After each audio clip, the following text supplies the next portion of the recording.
पिंपरी चिंचवड पोलिसांकडून बनावट नोटा छापणाऱ्या टोळीचा पर्दाफाश करण्यात आलेला आहे। आणि धक्कादायक बाब म्हणजे नोटा छापण्यासाठी चीनमधून हा कागद मागवलेला आहे। पोलिसांकडून टोळीला आता बेड्या पडलेल्या आहेत। 70,000च्या नोटा सुद्धा यावेळेला जप्त केलेल्या आहेत।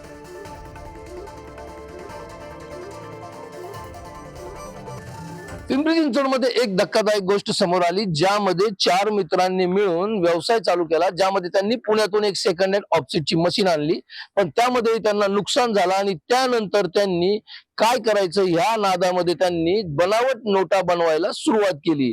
धक्कादायक बाब म्हणजे त्यांनी चायनावरनं ऑनलाईन कागद मागवला आणि त्यानंतर या ठिकाणी त्यांनी या मशीन मधून नोटा छापायला सुरुवात केली। देहू पोलिसांना एक लिंक लागली, ज्यामध्ये ह्या नोटा विकणार असल्याचा संशय आला आणि त्यानंतर पोलिसांनी एक रेड मारली, ज्यामध्ये 6 जणांना अटक करण्यात आली।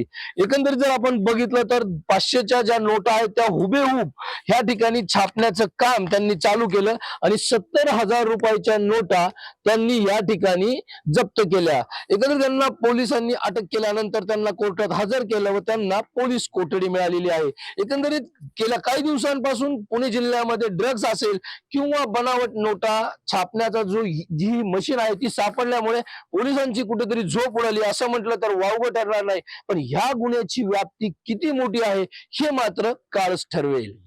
सचिन चपळगावकर, पुढारी न्यूज, पिंपरी चिंचवड।